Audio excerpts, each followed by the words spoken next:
देश को अगर खतरा है तो आरएसएस और बीजेपी से, किसी से खतरा नहीं है देश में। भारतवासी से कोई खतरा नहीं है। एक यही है जो भारतवासी नहीं है, इनको तो सिर्फ अपने से मतलब है, से इंसानियत ना हो, वो आरएसएस है। तो ऐसे लोगों के बारे में बात करने की कोई जरूरत नहीं है। वो तो ये कहते हैं कि पहलवानों का आंदोलन, पहले किसान आंदोलन और फिर शाहीन बाग से प्रेरित है। क्या कहोगे आप? जिन लोगों की मानसिकता ही खराब हो चुकी है, आज के दिन अगर कोई एंटी नेशनल है तो वो बीजेपी है। हाथ से हाथ जोड़ो अभियान के तहत होगी।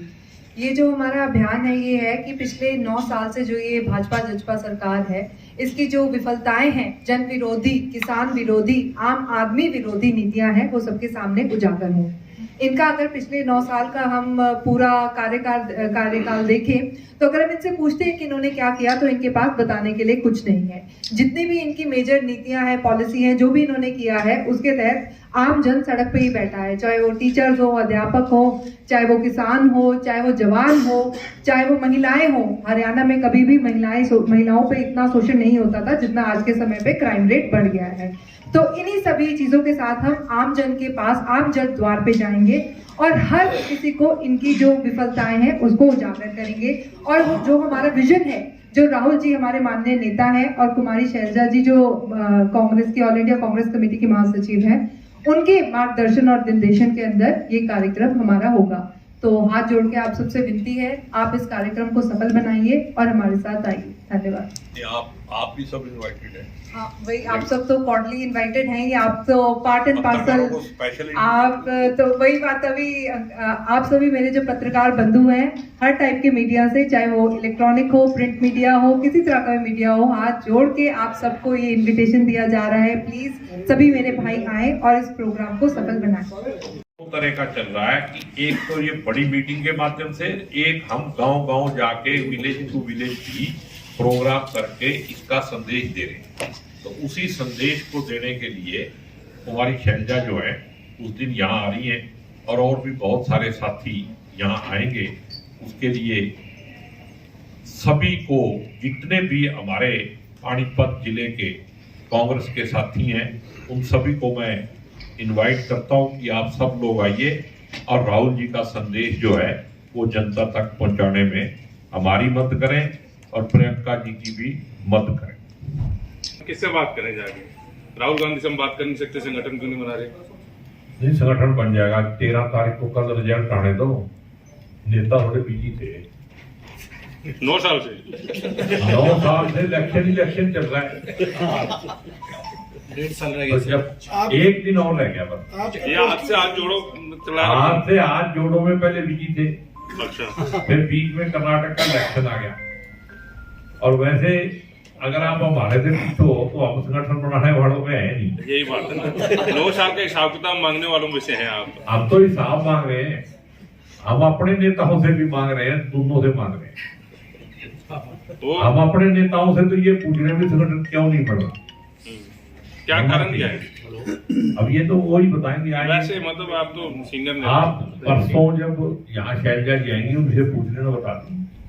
तो क्या नीलवीर साहब हमेशा टिप्पणी यही करते हैं, हाथ से हाथ जोड़ो, भारत जोड़ा चल रहे हैं, अपना तो जोड़ नहीं रहे कुछ। ये देखो, जिसे अपना काम संभाला नहीं जाता उसका बेचारे का क्या लगा रखा था उसने, जनता दरबार है। दरबार तो राजा महाराजाओं का होता था, लोकतंत्र में दरबार होता है? वो तो बंद करवा दिया मुख्यमंत्री जी ने। ठीक भी पॉजिटिव रिस्पॉन्स भी आ रहे हैं अनिल विज के दरबार से। नहीं, दरबार तो बंद करवा दिया उसका। मुख्यमंत्री जी ने कह दिया भी तेरा दरबार ठीक नहीं चलता। मुख्यमंत्री ने ही मेयरों के दरबार शुरू करवा दिए। कल से ही सभी मेयरों को निर्देश दिए हैं कि आप अपने अपने एरिया में जनता दरबार लगाएं। मैंने पहले जवाब दे दिया ना, भी दरबार का मतलब है राजाशाही। तो राजा कौन है? वो मुख्यमंत्री है, इसलिए उन्होंने बंद करा दिया भी तेरा कोई अधिकार नहीं। तो क्या होना चाहिए आपकी नजर में, क्या होना चाहिए? मेरे हिसाब से तो जनता के दरबार में जाना चाहिए। जनता को अपने दरबार राजाओं का होता है। यहाँ तो सारे सेवादार हैं। 5 साल के बाद फिर भीख मांगनी आगे और फिर अकड़ के दिखाते हैं भी।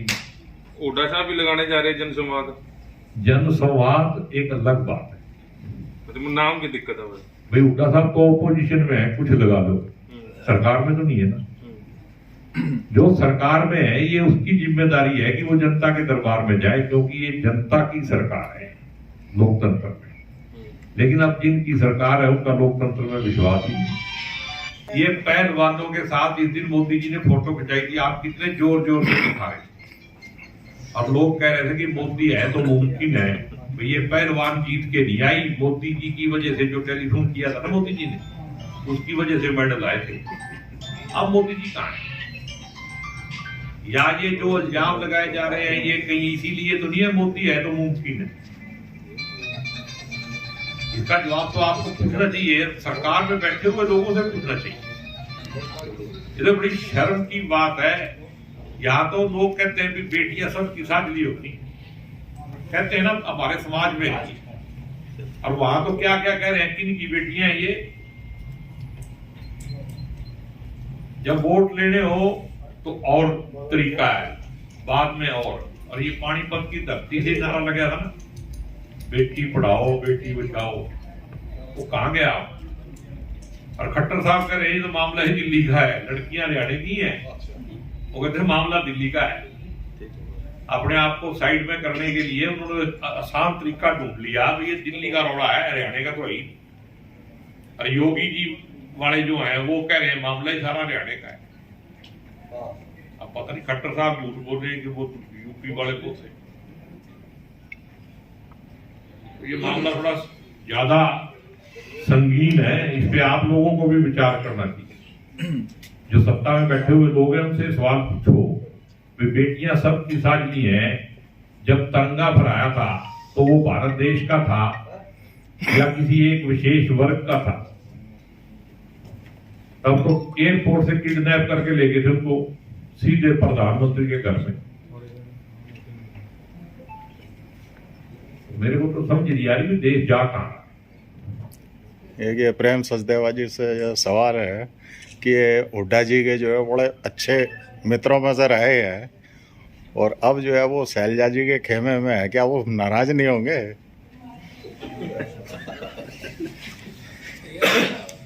हुड्डा जी के साथ थे तब भी कांग्रेस में थे, अब भी कांग्रेस में ही है।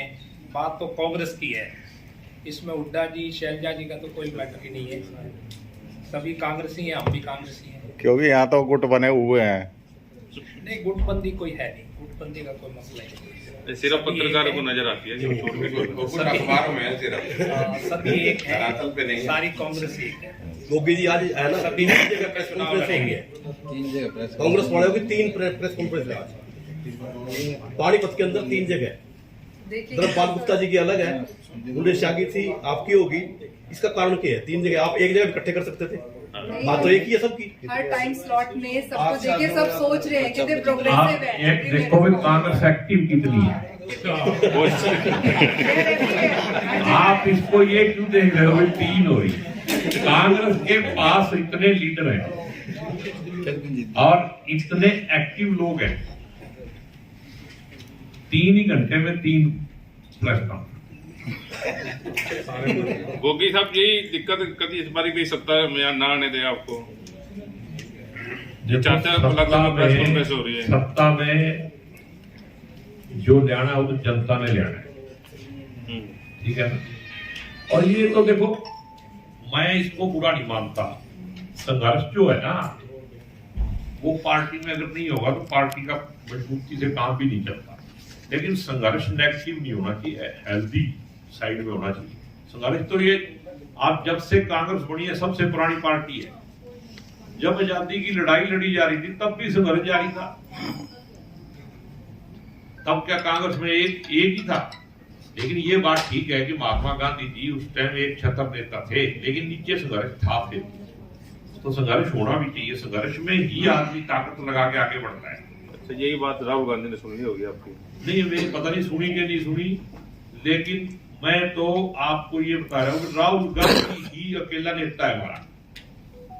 बाकी तो लड़ेंगे ही ना, बाकी तो कोशिश करेंगे, क्योंकि जो थोड़ा थोड़ा जहां जहां बैठना है पोस्ट तो कम है, बंदे ज्यादा है। अच्छा गोगी साहब, ये जो विधायक हैं सत्ता पक्ष के, इसे सीएम से खुश हैं? सीएम की प्रणाली से आप तो बैठे रहते हैं उनके साथ। देखो भाई, जो मिलते हैं ना वो तो खुश नहीं है, जो मेरे को नहीं मिले वो शायद खुश हो। कितने कितने परसेंट मिलते हैं? जिस काय में आप करनाल में चलो भी मेरे साथ, करनाल में एक दिन ऐसा मैंने नहीं देखा जिस दिन कोई धरना उठ गया हो वहां से। वो जो 12 सेक्टर है वो धरना सेक्टर ही हो गया, रोज जुलूस निकल रहे हैं वहां। और अब तो जैसे जैसे इलेक्शन नजदीक आएगा ये और बढ़ जाएंगे देखना। और लेकिन खट्टर साहब भी इतने मस्त आदमी देखे मैंने, उनको कोई परवाह नहीं है, दुनिया जाओ पहाड़ में, उसका मुख्यमंत्री है अगला। कभी आपने देखा लोकतंत्र में भी मुख्यमंत्री को मिलने के लिए पहले टोकन दो, जैसे आप बैंक में जाते हो आपने पैसे लेने होते टोकन दे देते हैं ना, लाइन लंबी है। वहां भी ये देखते हैं भी ये बंदा बीजेपी आरएसएस का है कि नहीं है, पहले उसको टोकन देते हैं, फिर अंदर जा सकते हो आप मिलने के लिए। आम जनता मुख्यमंत्री को नहीं मिल सकती। वोट लेती है ना, फिर टोकन का इश्यू होगा, ईद का टोकन का इंतजाम कर देंगे पूरा। और खट्टर साहब को देख रहा हूँ करनाल में जब आके फिर, लेकिन इनके पास तो बहुत सारा सौदा है, जैसे कर्नाटक में कैसे वोट मांग रहे थे। अब मैं तो आज सुबह सुबह सोच रहा था एक बात, मैं कह ही देता हूँ, कहने में अर्ज भी नहीं है। जैसे अब ये बजरंग बली जी के नाम से वोट मांग रहे, तो बजरंग दल अगर बजरंग बली है तो फिर एक हमारा बजरंग दास गर्ग है, वो भी तो बजरंग बली होना चाहिए। वो बार सेल का प्रधान है हमारे हरियाणा का, क्या फिर जिसका नाम ऐसा रख दिया जाएगा वो सारे बजरंग बली हो जाएंगे? अरे बजरंग बली होने के लिए तो अपना सब कुछ खोना पड़ेगा। सबसे बड़ा सेवादार माना जाता है बजरंग बली को, और यहाँ लटेरों को भी बजरंग बली कहा जाए। बजरंग दल वाले काम करते हैं, आप सब उससे वाकिफ है, कुछ कहने की जरूरत नहीं। लेकिन ये गिरावट आ गई राजनीति में, और हमारा देश जो है उस साइड में जा रहा है। इसको बचा के मीडिया बचा सकता है। मीडिया के अंदर भी अगर उसी साइड में चल गया तो देश को तो फिर आने वाले इतिहास में दिखा जाएगा सबका नाम से। एमपी साहब आते जाते जी असंध में? कौन सा एमपी? आपके करनाल लोकसभा करनाल में एमपी है वैसे, प्रॉपर्टी डीलर भाई की प्रॉपर्टी वाला क्या? मेरा हिसाब है उसके साथ। वो मेरे को कह रहा था भी एमएलए साहब आप दोनों जने अपनी अपनी प्रॉपर्टी आदि कर लेते, और मैंने हाँ भरती पंचायत में। अब पिछले 6 महीने से बात ही नहीं कर रहा मेरे से। आप अगर कहीं मिले तो कहना भी वो की हिसाब मांग रहा था। कौन सा जी, थोड़ा जब क्लियर बताएंगे। मैंने कह दिया भी ऐसे ऐसे पाटिया जी बड़े अमीर हो गए, तो मेरे को कह रहा कि आप दोनों जने प्रॉपर्टी बांट लेते। मैं तो तैयार हूँ। फिर कहने लगा भी जो विरासत में मिली है ना उसको छोड़ के बांट लेते हैं। मैं कहा मैं तो विरासत वाली समेत तैयार हूँ। फिर करता करता मेरे को लगता है एमएलए टोटे में ही है, और उसके बाद आया ही नहीं। ये राम जी बीच में था, ये भी बांट गया, इसकी भी नहीं बात हो रहा, ये बीच में था। मैंने कहा भी पंचायत करो, और पंचायत करके हिसाब दो। वैसे ऐसा बढ़िया एमपी करनाल का दुर्भाग्य है, जब से बीजेपी की सरकार आई है 2 एमपी दिए हैं, ये इतिहास में लिखे जाएंगे। लेकिन लोगों का भी शुक्राना करना चाहिए कि उन्होंने देखो अंधेधुंध वोट दे दिए, इसीलिए वो आपके पास नहीं आते। वोट गिन गिन के जो थोड़े से 5-4 हजार जीतते, कोई अगले को खतरा रहे भी अगली बार ऊपर नीचे हो सकते। ठीक है ना? वो तो कह रहे हम अपने नाम के लड़े नहीं तो मोदी जी के नाम के आए हैं। जब मोदी जी के मैं कुछ कह दूंगा भाटिया जी मोदी जी की वजह से पैदा हुए क्या है? ये तो एक मतलब लोगों का ब्रेन वॉश करने का एक धंधा है इनका, इसको चला रहे हैं। ये जो वो नर्सरी है ना जो पर्टिकुलर में बनी है, वहां चला करेगी, वहां ब्रेन वॉश हो जाएगा सब। वो आदमी की जिसमें से इंसानियत निकाल दो वो आरएसएस। मेरी बात नोट कर लेना, इस आदमी में से इंसानियत खत्म कर दो, वो समझ लो आरएसएस का करता हूँ। और मेरे को एक दिन किसी के पास जैसे धमकी भी दी उन्होंने, कहते हैं थोड़ा संभल के बोले अगर आरएसएस के बारे में। मैं तो विधानसभा में भी कहता हूँ कि जिस आदमी को अपने बाप का नाम लेने से डर लगता हो, उस आदमी के बारे में सोचो कैसे लोग हैं। आरएसएस का नाम लेते ही चाह चाह करके बढ़ जाते हो। तो जब इनकी माई बाप ही वो है तो उसका नाम लेने में क्या दिक्कत है। वहां डबल इंजन जो है ना फेल हो गया, क्योंकि आखिर में एक इंजन रह गया। तो दिल्ली वाला इंजन वहां वाला तो खत्म हो गया था, तो दिल्ली वाला इंजन वहां चला गया और चल ही नहीं पाया और स्टार्ट ही नहीं हुआ।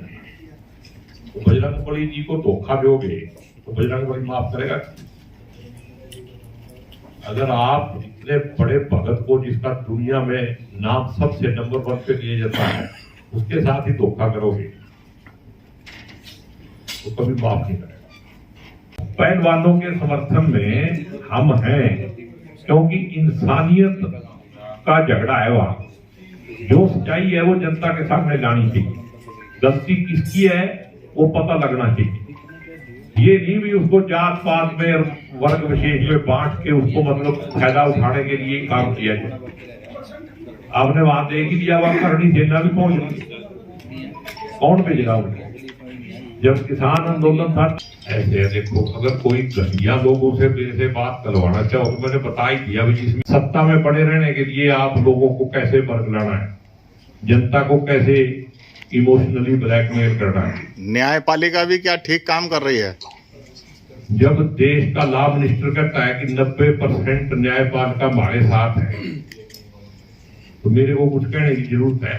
मैं तो रिजिजू जी की बात को ही समर्थन कर दूं।